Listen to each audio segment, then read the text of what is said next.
Eu vou fazer uma fala rápida e vou chutar para você, deputada. Eu acho que tem uma questão conceitual que a gente precisa olhar, que eu acho que tanto a deputada quanto o professor falaram já e já puseram na mesa.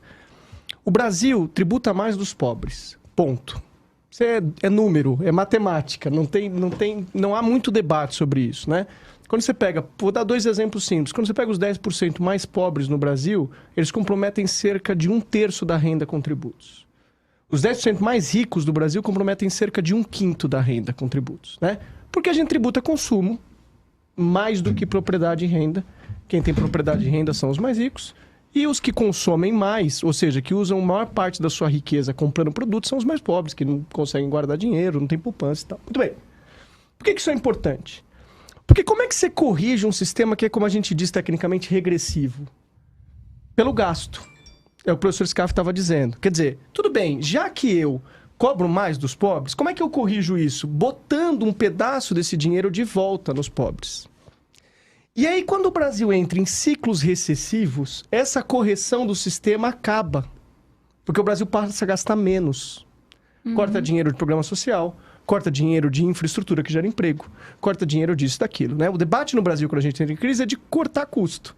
Que na lógica de um povo massacrado pagando tributo tem sentido, né? A gente precisa refinar esse debate. Então, o que acontece? Quando a gente entra em ciclos recessivos, como que a gente está vendo agora, a gente corta a política pública, né? E aí esse tributo que é cobrado mais dos pobres não volta. E aí é o problema das empresas. Qual é o benefício da gente ter grandes desonerações num país que não tem capacidade de ter mercado mais, num país que não tem mais capacidade de compra, em que as pessoas não têm mais capacidade de consumir, de tomar serviços, de ir ao cinema, de ir aos restaurantes. Então, quer dizer, e aí, deputada Tabata, te jogo a bola. Como é que a gente equilibra políticas fiscais que salvem as empresas nacionais, mas lembrando que a gente precisa ter capacidade de recompor a capacidade de compra das pessoas, né? As empresas precisam voltar a ter produtos compráveis, serviços tomáveis, para que o sistema volte a rodar. Como fazer essa mágica? Eu estava listando aqui três propostas que a gente apresentou que eu acho que respondem à pergunta que o Guilherme trouxe, mas eu queria começar com uma provocação. E fiquem à vontade para discordar, porque é provocação mesmo. É no sentido de que não sei se tem uma resposta consensual. Tem um debate, talvez mais filosófico do que matemático, que é se as isenções fiscais deveriam fazer parte do teto de gastos ou não. E eu não vou entrar no mérito da existência do teto, eu acho que a gente precisa de uma nova âncora fiscal, porque essa está um pouco falida, e pelo menos não vem sendo cumprida nos últimos anos. Mas eu gosto desse debate da gente considerar a isenção fiscal dentro do teto de gastos, que não é o que é feito hoje, porque na hora que a isenção fiscal fica fora do teto de gastos, parece que ela não tem nenhum custo para o Brasil. E eu acho que é só esse o debate. Eu não estou dizendo que toda isenção fiscal é ruim. Muitas delas são meritórias, visam longo prazo, mas nem todas. Muitas são fruto de lobby. E na hora que a gente trata a isenção fiscal como um tema tabu que fica à parte, parece que não tem uma escolha sendo feita, mas ela existe. Qual que é a ideia por trás do teto de gastos? Que a gente vai ter que fazer a escolha. Tem um pedaço aqui de pano e você vai decidir, na teoria, né? Quanto que vai para educação, quanto que vai para pesquisa, quanto que vai para estrada, quanto que vai para salário. Então, a minha proposta filosófica é que a gente pare de tratar a isenção como se ela fosse uma coisa vinda do céu. Na hora que a isenção fiscal está dentro do teto de gasto, a gente vai fazer uma pergunta enquanto sociedade.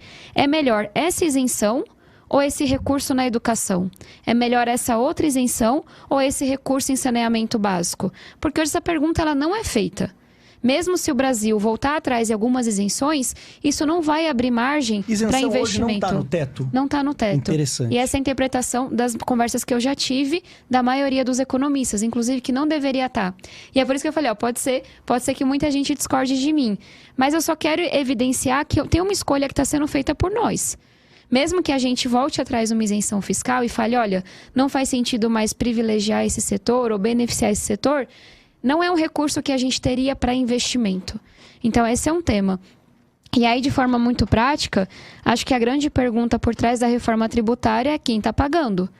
E aí, a gente pode fazer essa pergunta na hora que a gente vai decidir como tributa uma empresa.